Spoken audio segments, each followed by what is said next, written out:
boshla. Assalomu alaykum aziz obunachilar. Nexia 1 avtomobiliga propan ustunovka qilib beramiz.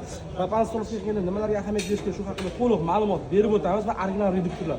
Va mana buni juda ham ideal qilib to'g'ri qo'yishga, agar buni to'g'ri qo'ymagan bo'lsangiz, propan yaxshi so'rmay qoladi, shuni hisobiga proyekt bermay qoladi. Ahamiyat berib ballonlarimiz kafolatlangan. Xo'p, kamera yaqinroq keling.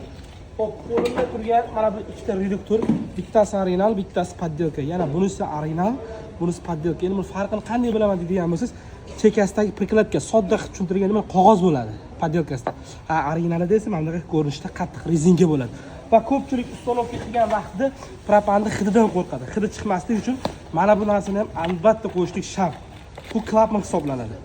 Ya'ni siz bu gazdan kelgan, ballondan kelgan davleniya birinchi bunga keladi. Bundan keyin reduktorga o'tadi. Ya'ni ko'pchilik ishni oson bo'lsin, narxi arzon bo'lsin deydi-da, sizni aldab buni qo'ymasdan turib, buni o'zini qo'yib yuborish ham mumkin. Ya'ni prama reduktorga jo'natib qo'yish mumkin. Shuning uchun дополнительный klapan qo'yish shart.